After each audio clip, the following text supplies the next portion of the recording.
All right, guys, the West is on high alert for a terrorist attack this Christmas season. Let's get after it today.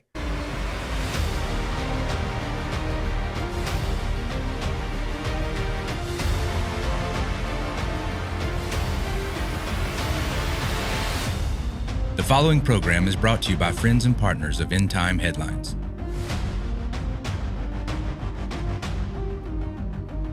All right, guys, I want to welcome you to the broadcast. Again, this is End Time Headlines. I'm Ricky Scaparo, the founder, the voice, and the pastor of End Time Headlines. We want to welcome you to tonight's broadcast.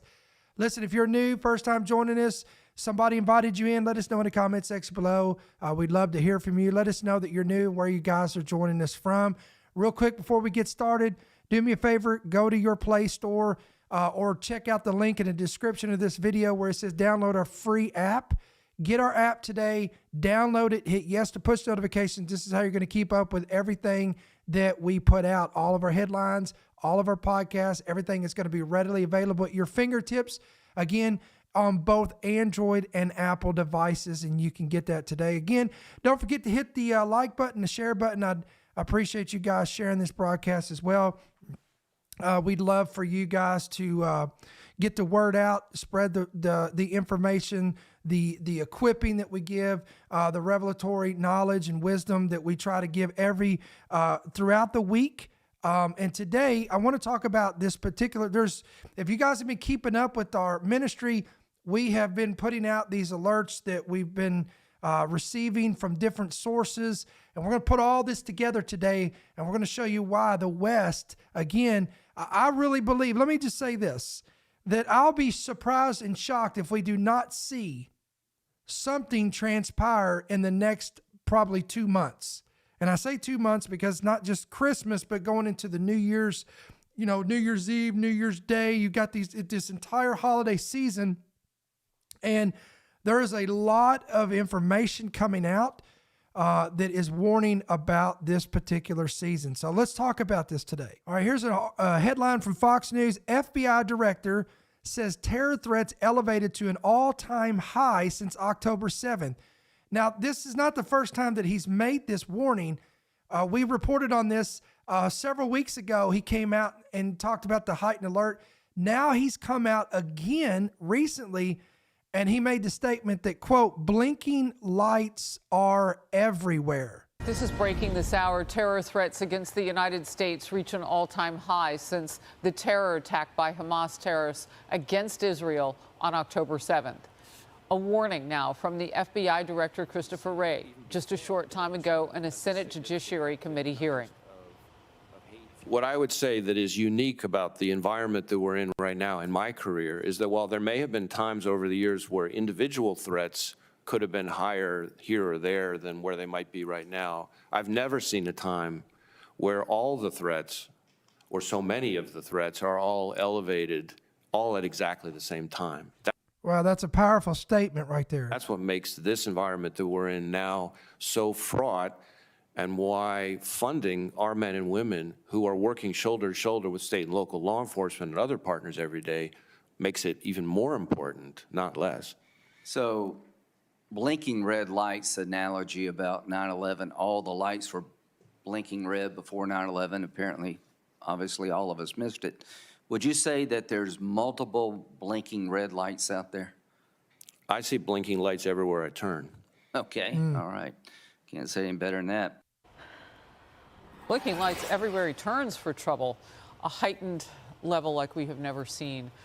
You have worked inside the White House, formerly with President Trump. You know what should be happening next in all of this. Give us a picture when you get that message from inside the White House. Well, one of the things I would do, the very first thing I would do was I'd be creating a whole page in my binder calling the FBI director, calling all of those around him, his comms team, and making sure that you communicate this to the American people. And we just heard Ray do that. But we should be hearing about this from the White House podium, because with a lot of these things, it's see something, say something. And a lone wolf terrorist can cause a lot of destruction. We saw this just before Trump took over. There was that lone wolf terrorist attack on the gay community at Pulse nightclub, 49 killed, 50 wounded. It was an attack on the gay community. It was a terrorist attack. He was watching jihadist films. That's what one person has the ability to do. That was the deadliest terrorist attack after 9/11 up until that point.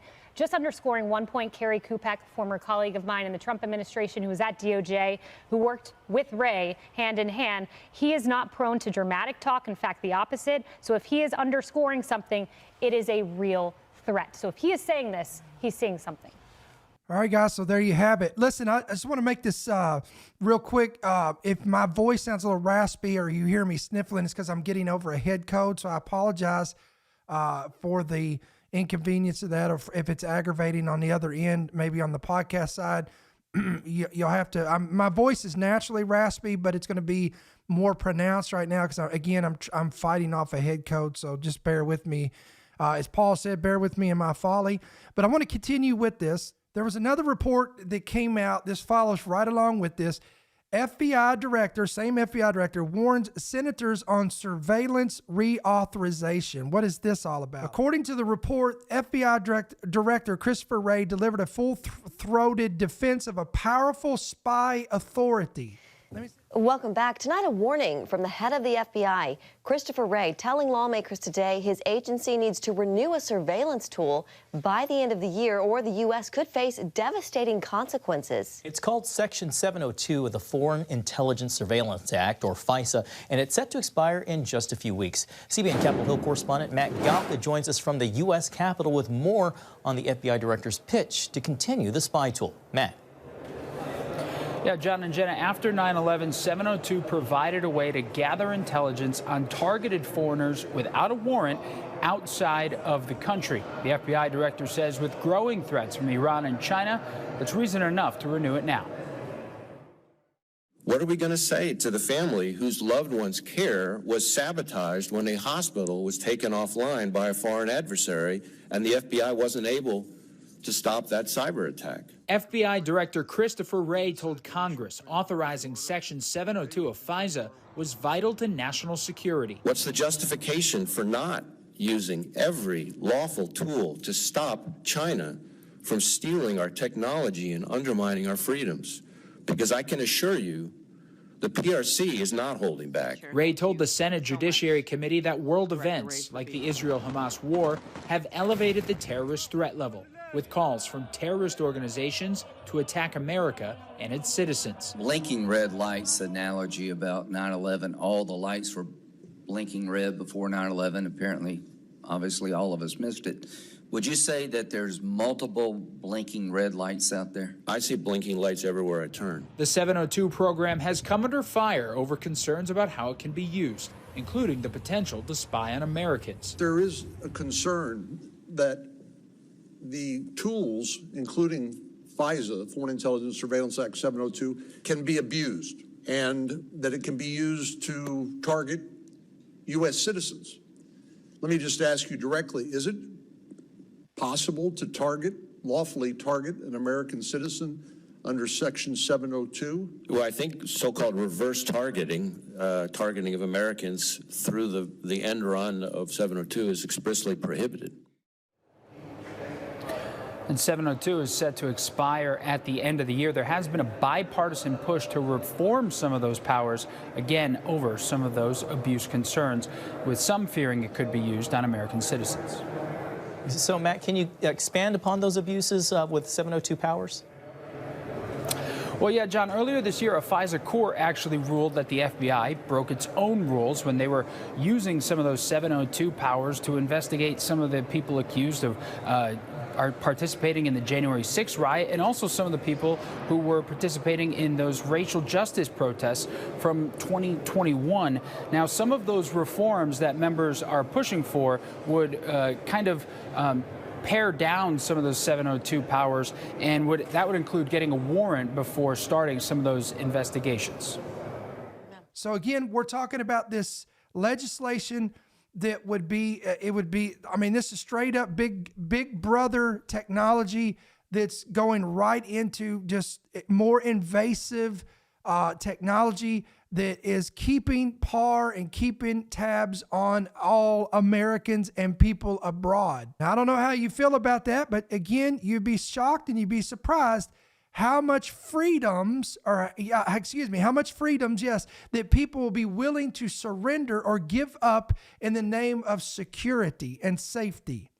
Let me say that again. You would be shocked and surprised how much security people would give up, or how much freedoms people would give up for safety and security, or in the name of safety and security. And that's exactly what this is talking about here. Now, it appears that, according to reports, our U.S. Now, remember, the FBI director, the last time he came out and warned us a couple months ago, he warned about major infrastructure in the West. He talked about how one of the targets would be the infrastructure of the West, and we were to keep an eye on this. Well, a new report, this is from the Epic Times.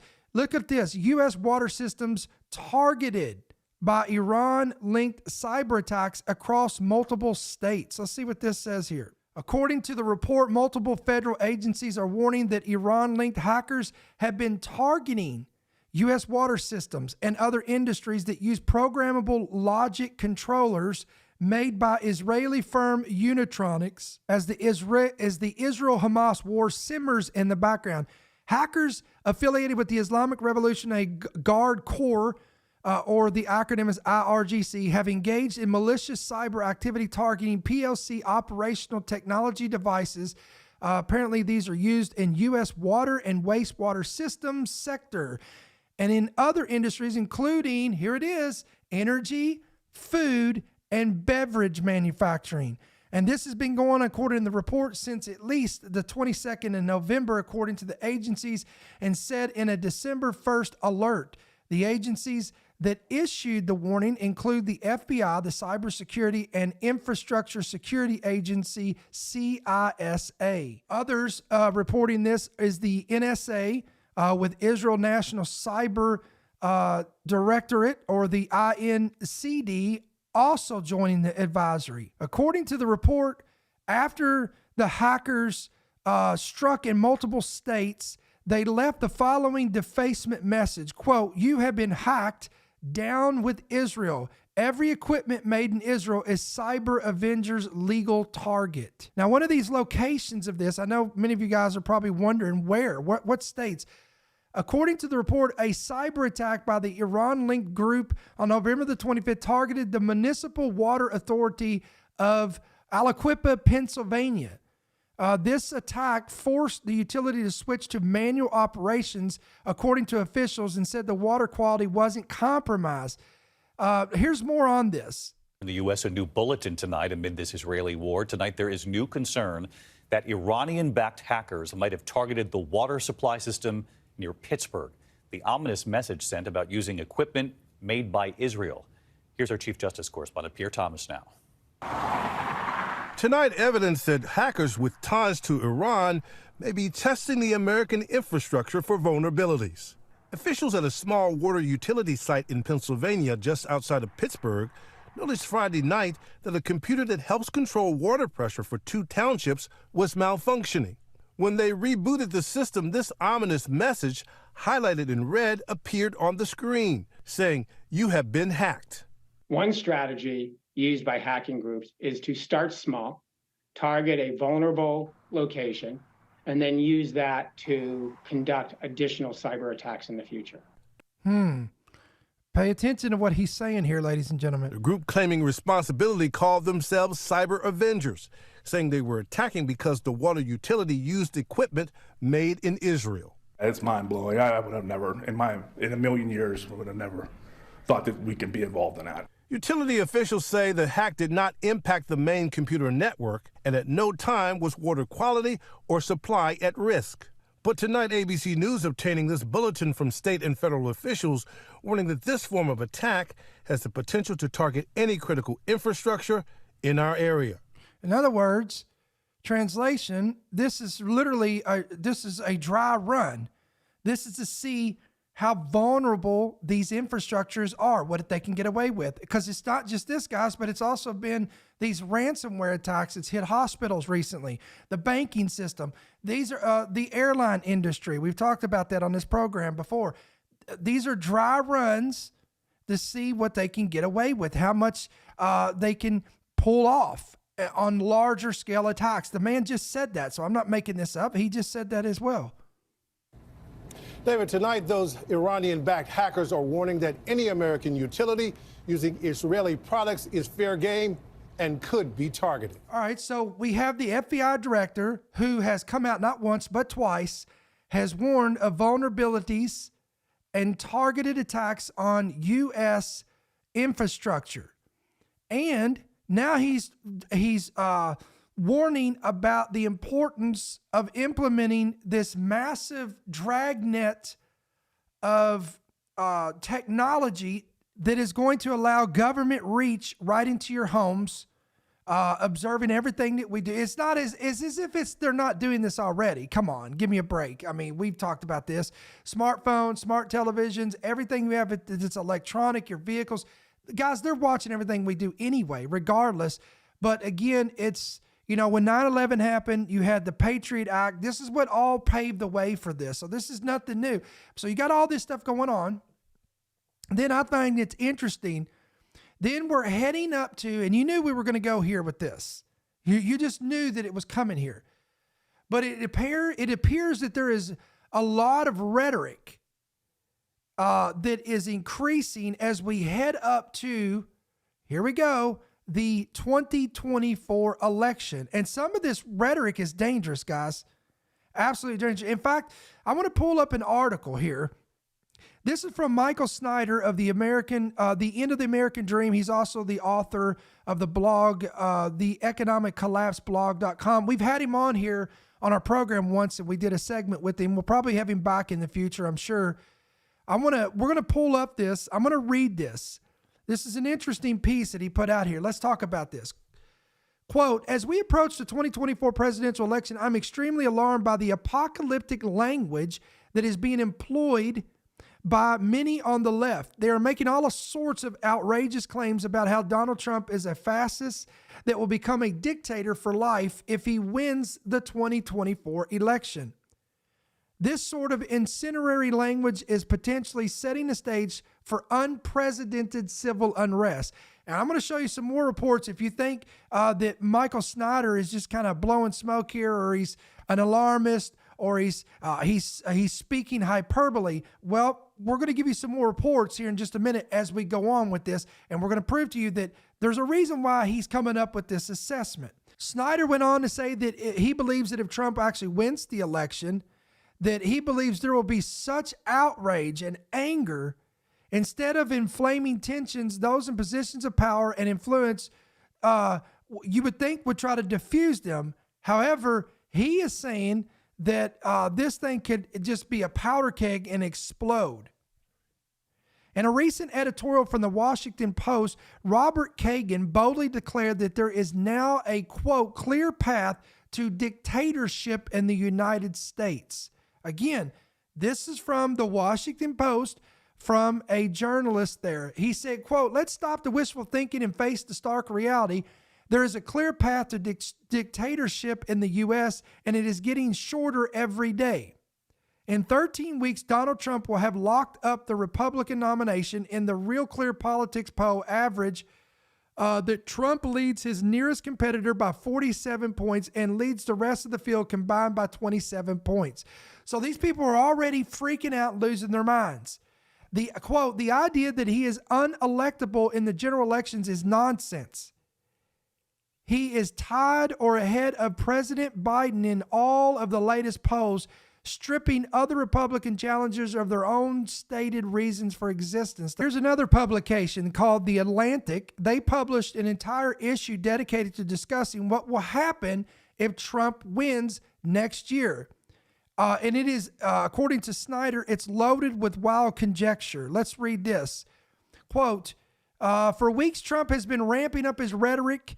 According to Nichols, who wrote this piece for The Atlantic, early last month, he echoed the vile and obsessively germophobic language of a dictator that I won't mention here, by describing immigrants as disease-ridden terrorists and psychiatric patients who are poisoning the blood of our country. In a separate speech, Trump, according to Nichols, wrote that melded religious and political rhetoric to aim not at foreign nations or immigrants, but at his fellow citizens. This is when he crossed one of the last remaining lines that separated his usual authoritarian bluster from recognizable fascism. So again, guys, to spare you all this, again, all of these publications are painting a picture that Trump is the next, I will use his initials, AH, a vicious dictator in the 1930s, 1940s.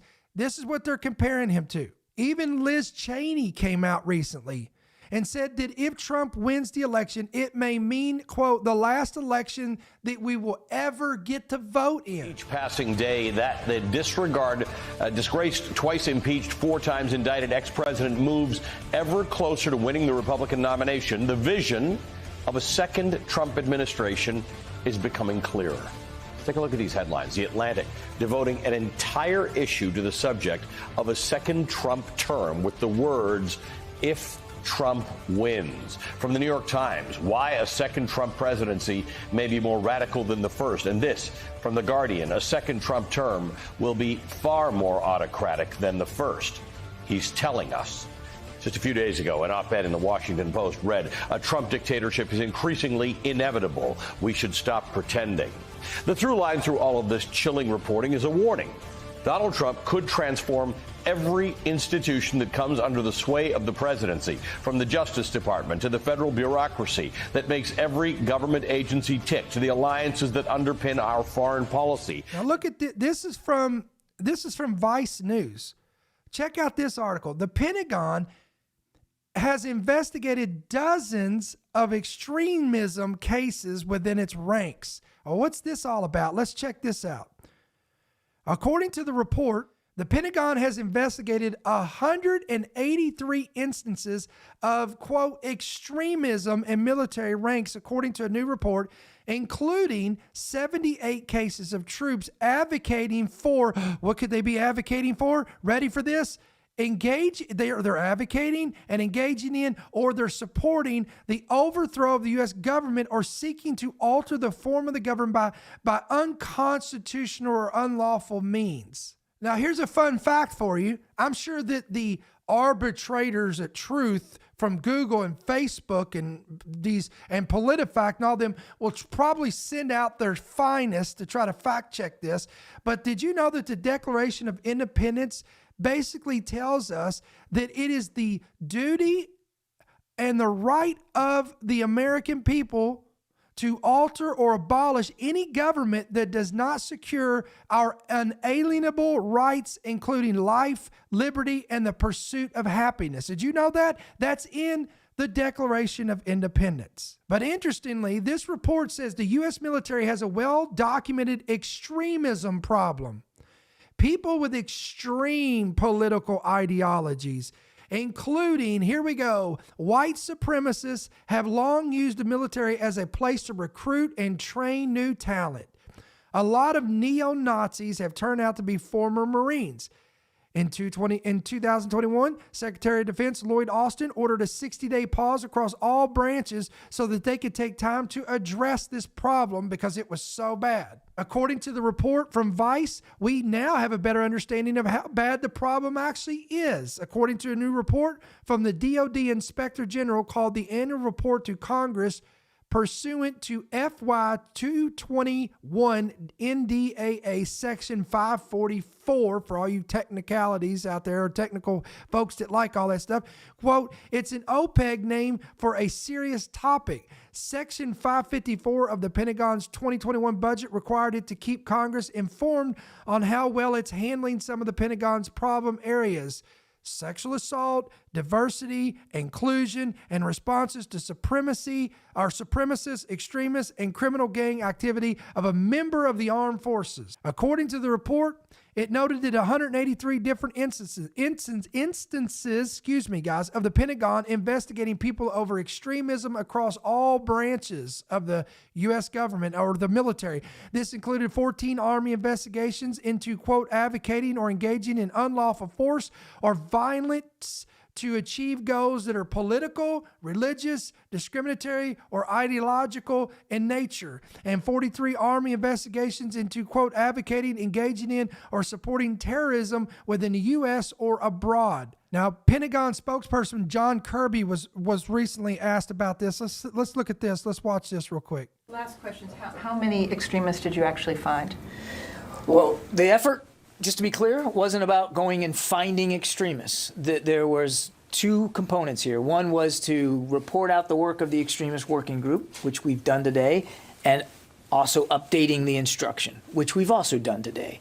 Now, one of the things that we knew, and we've talked about this many times, was that we needed to get a better sense of data collection, because oftentimes, sometimes you find out about extremist activity from... Notice he said, again, data collection. Remember, we just covered that. That came from the FBI director. He emphasized the importance of this data collection.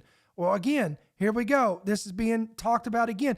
See, that's what I'm saying. This is the danger, guys. Everything we're saying, everything we do, everything you do on social media, and we're going to talk about, I'll talk about this in just a second. What is considered to be extremism? That's a huge question. All right, let's cover that in a second. Let's go back to this. The chain of command reporting it up, or a colleague reporting it. Sometimes we don't know about an extremist activity unless law enforcement or even the FBI reports something to us. So we took a look at both internal and external data systems, and we recognized that we've got to do a better job stitching them together. And you'll see some of that in the working group's report, and we're going to do that. So this exercise wasn't about finding numbers. That said, as we worked through things over the course of the last 8-9 months, we believe that less than 100 or about 100 active duty or reserve component members of the military participated in some prohibited extremist activities, about 100. Now, of course, they won't detail what that is. That we have been able to get together. And we, but again, our data collection systems still need to get better. And so, that's what we know right now. And we obviously want to be able to make sure that we can refine that going forward, but about 100. All right, now let's look at this at a different angle here. Again, what does the U.S. government label or define as extremism?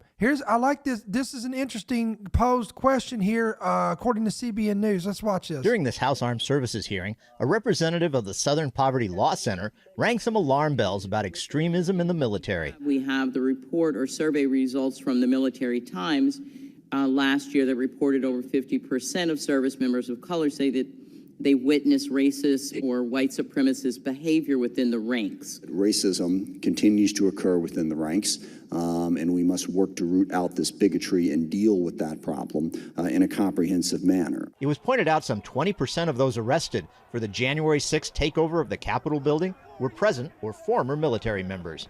And the SPLC's Brooks added, over the last several years, SPLC researchers and journalists have identified dozens of former and active military personnel among the membership of some of the country's most dangerous and violent white supremacist groups. But First Liberty Institute's Michael Berry warned the military could be in danger of lumping in good people of faith with radical extremists. I'm pulling directly from Department of Defense publications here, labeling evangelical Christians and Catholics in the same category that they categorize Hamas, Al-Qaeda, and the Ku Klux Klan.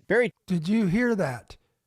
Again, this is the danger that we're having here. This is why we're talking about this. This is nothing that's secret, guys.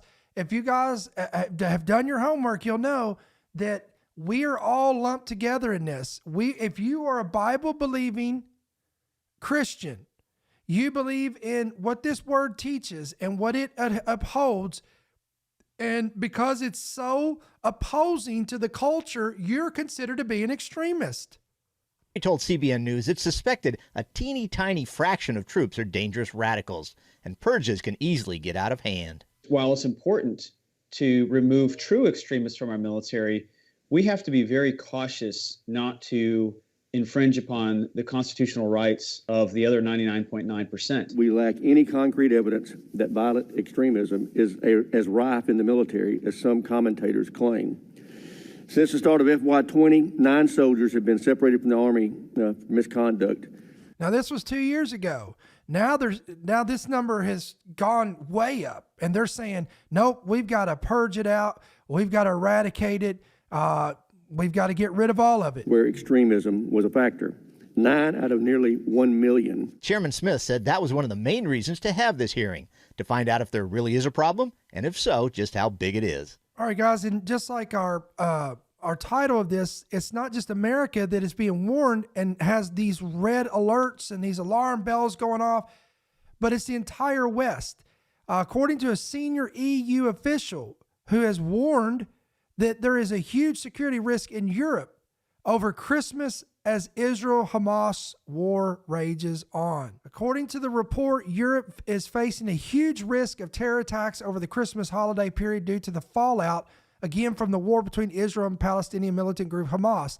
This comes from the EU's Home Affairs Commissioner who warned this past week. The warning came as French investigators probed a fatal weekend attack near the Eiffel Tower in Paris. Questions were raised about the mental health of the suspect, who swore allegiance to the extremist Islamic State group before stabbing a tourist to death and injuring 2 other people with a hammer. Quote, with war between Israel and Hamas and the polarization it causes in our society with the upcoming holiday season, there is, and I quote, a huge risk of terrorist attacks in the European Union. Here is another headline, quote, this is talking about sleeper cells. Sleeper cells fears vast Hamas terror cell network will be activated over Christmas in the United Kingdom and Europe. This as Israel issues urgent warning. Let's read this.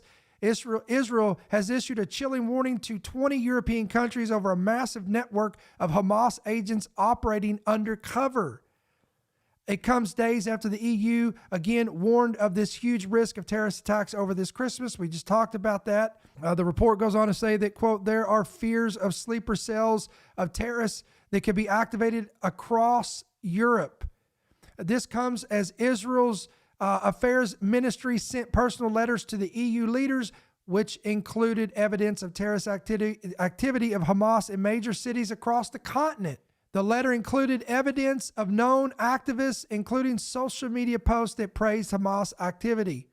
The report goes on to say that the letters were sent to leaders in Italy, Belgium, the Netherlands, Sweden, the UK, Denmark, the Czech Republic, Hungary, Greece, Germany, and representatives of the EU, among others. Now, this also comes as, according to this report, Europe has also had its fair share of cyber attacks as well, as their grid is under a cyber attack deluge, according to an industry warning. This report says that thousands of cyber attacks have inundated Europe's energy grid since Russia's invasion of Ukraine, and a top industry leader is calling for help as officials and researchers fret that not nearly enough is being done. Quote, the crooks are becoming better by the day, so we need to become better by the day.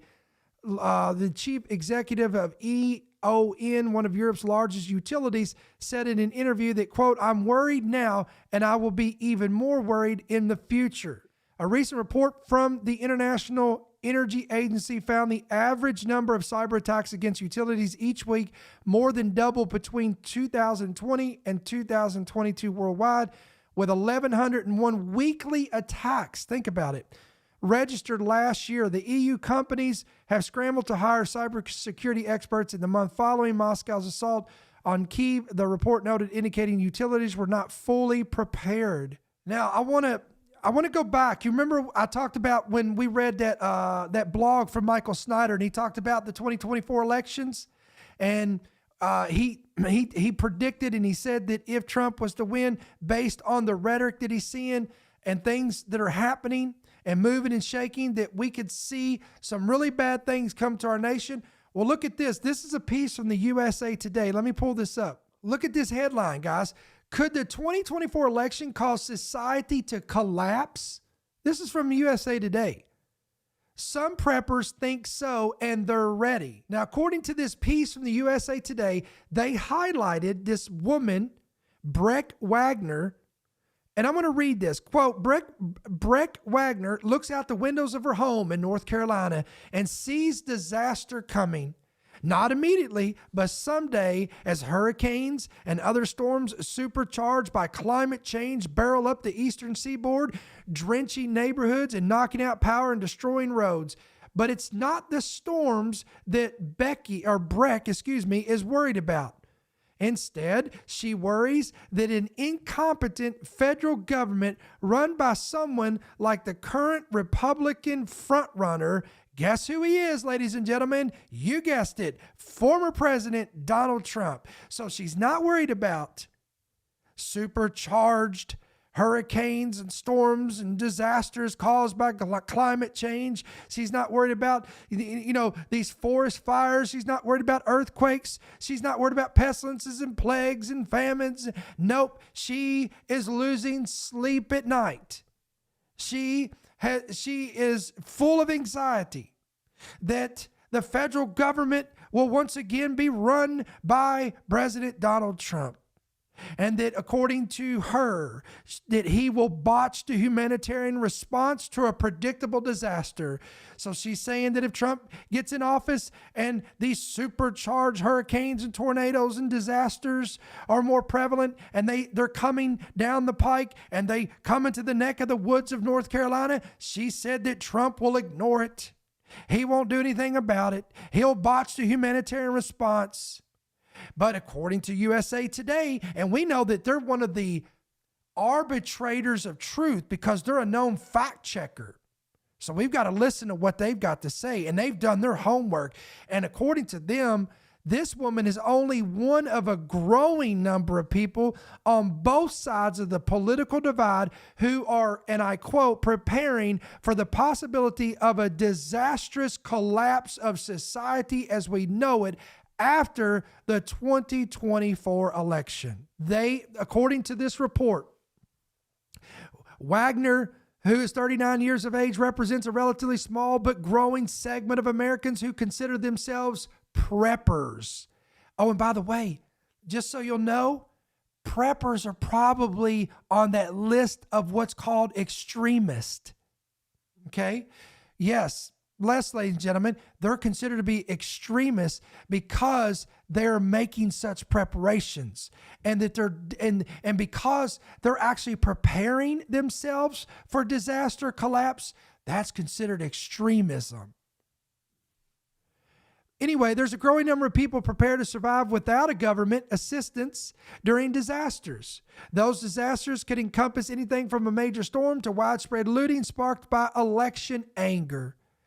And we know that those angry Republicans and conservatives have a history of that, right? I mean, the left never expresses any anger at all whatsoever. So I wonder who this is really kind of targeting here. According to their polls, in the past 12 months, 39% of millennials and 40% of Gen Zs have reported having spent money on prepping.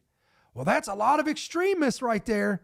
I hope they're keeping their tabs on them, guys. This is according to Finder.com, which has collected similar data since at least 2017. Overall, almost 30% of Americans surveyed reported taking some steps towards emergency preparedness last year, up from 25% in 2017. On the left, you have people afraid that Trump's going to declare himself a dictator of the U.S., and people on the left are going to end up as targets in some sort of authoritarian system.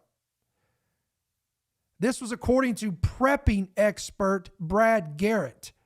But on the right, it's general melee and fear of society unraveling. They point to these smash and grab robberies, riots, and protests.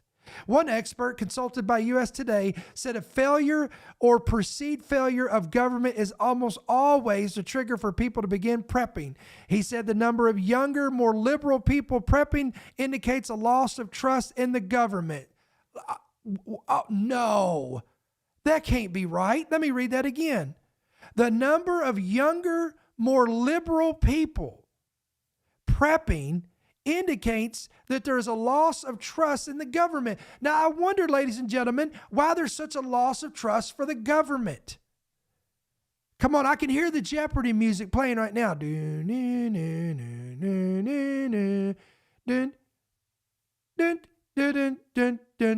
Come on. I wonder why. According to this expert, these people saw something and felt that the government could not or would not help them. One professor and anthropologist, his name is Chad Huddleston of Southern Illinois University of Edwardsville. He's, again, a professor and anthropologist, has studied the prepping community extensively. Well, let's see what Mr. Huddleston says. He said it's important to distinguish between the large numbers of people who consider being prepared for emergencies, their civic and family responsibility, and those who are sometimes eagerly awaiting societal collapse.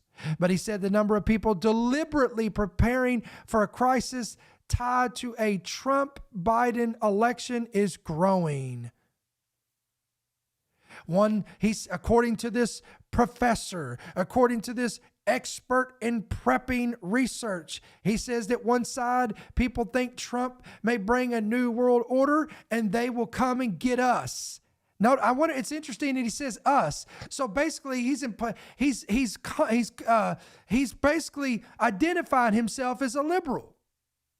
Because they're the only people that has this fear. I don't know any, guys, listen, if you're a conservative, I'm not asking that you tell me if you're voting for Trump, but if you're a conservative or Republican, whatever the case would be, do you actually believe that Trump is going to do that? Do you? I want to hear your comments in the comment section on YouTube, Rumble, Facebook. Do you actually believe if Trump was to win the election that he's going to become the next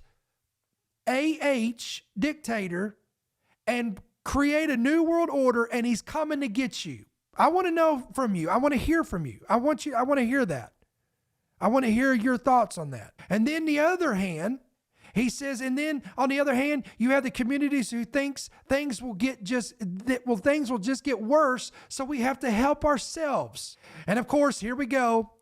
He says among those people, not the ones who fear the new world order headed by Trump, but the other people, he says among those, he sees climate change as a worsening existential threat the government isn't prepared for. It's the same old stuff, guys, especially if a Republican is in charge, because they're just going to let that supercharged tornado and hurricane come right through your house, and they're going to be laughing the whole time while they're in the White House. They're not going to do anything about it. Now, guys, if you think this is just a fringe group of people, listen to this. Doomsday Community wants people to live in 575 bunkers for when all hell breaks loose. According to the report, a Doomsday Community is in search of residents to live in its 575 bunkers, which can reportedly fit up to 10,000 people. Where is this at? According to the report, in the Black Hills mountain range in South Dakota, a former Army base which stored munitions have been repurposed into bunkers.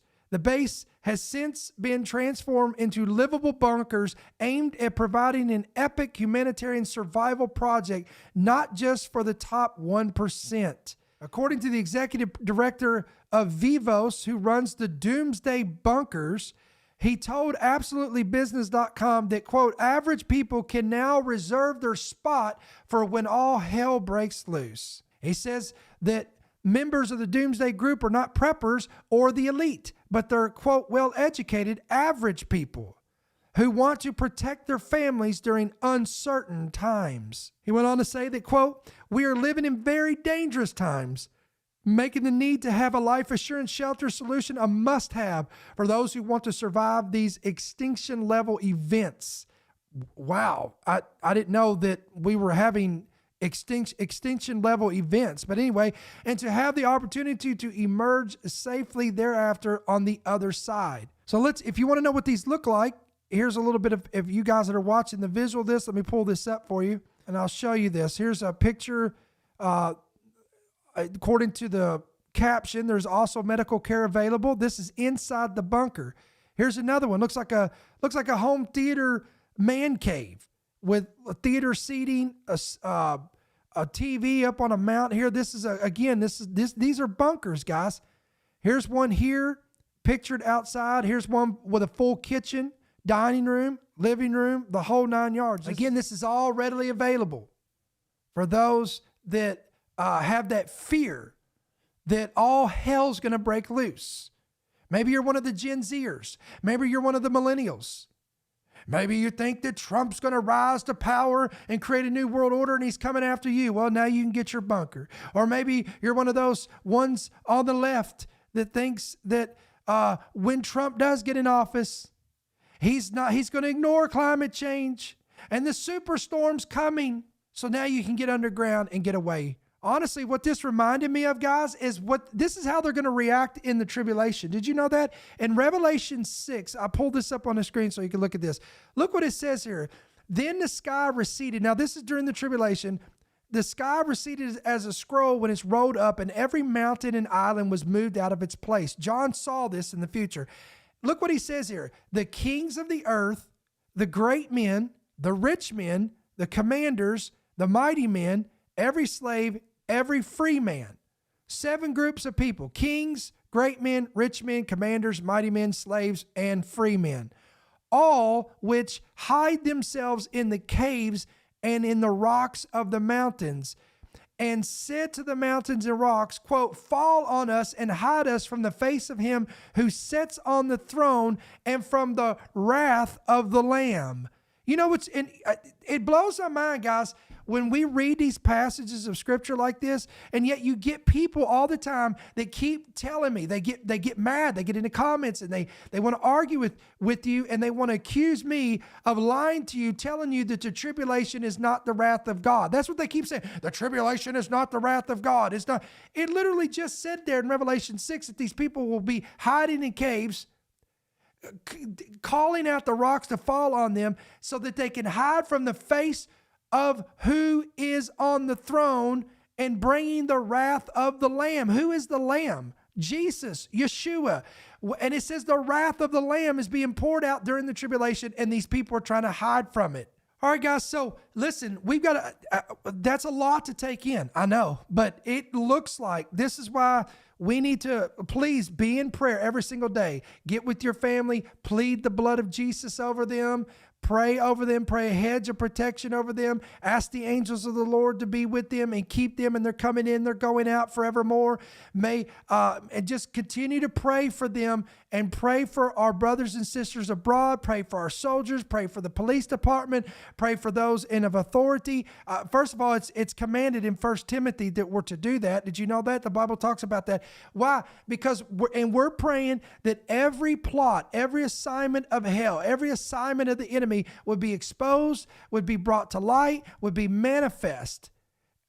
When we talk about plots, we're talking about terroristic plots to harm people, harm groups, harm civilizations, harm one ethnic group, one religious group, whatever the case would be. All assignments of hell would be brought down in Jesus' name. That's what we got to pray. We got to continue to pray that. Be alert, be vigilant, be aware, be watchful, be in prayer. Because I believe, listen, I'll be surprised and shocked if we don't see something, at least be attempted to come about and to be brought out through this Christmas season in a form of a terrorist attack. All the alarm bells are going off. All the red alarms. Groups are prepping for this, literally. People, governments, parties, the elections coming up in 2024. 2024, again, I'm telling you, it's going to be a turbulent ride, and we've got to get prepared before we even get into 2024. So listen, endtimeheadlines.org, endtimeheadlines.com, that's going to be our main website. Please go bookmark our website. Again, if you've not downloaded a free app, It's easy to do. Go on your Apple Store, your Android store, type in End Time Headlines, look for our official ETH trademark logo, download the app, hit yes, push notifications. You're going to be good to go with every headline, every podcast. You guys that are watching this, the link is there under download the free app. Just click on the link and you can get it today. Listen, guys, if this ministry is a source of information, blessing, equipping, encouragement, please do me a favor. Hit the like button, hit that share button, and pray about becoming a monthly partner. You can do that 2 different ways. Right there on your screen, you can give electronically through the app at the bottom. That's the easiest way. You can go to our main website and give there, or you can give by check or by money order, and you can make it out to End Time Headlines, P.O. Box 1391. That's going to be Monroe, Georgia 30655. So, guys, again, I appreciate you taking the time to come out here on this Thursday night, December the 7th, and be a part of this wonderful broadcast. Listen, we're going to sign off for tonight. Lord willing, we'll be back right here tomorrow, Friday evening, December 8th, 7 p.m. Central, 8 p.m. Eastern, same time, same place, same channel, with a great segment for you. So until then, may the Lord bless you, may He keep you, and may His countenance shine upon you. We'll see you tomorrow. Thank you for listening to the End Time Headlines podcast. We pray that you've been blessed and equipped by today's message. For more information about how you can help partner with our ministry, please visit endtimeheadlines.org.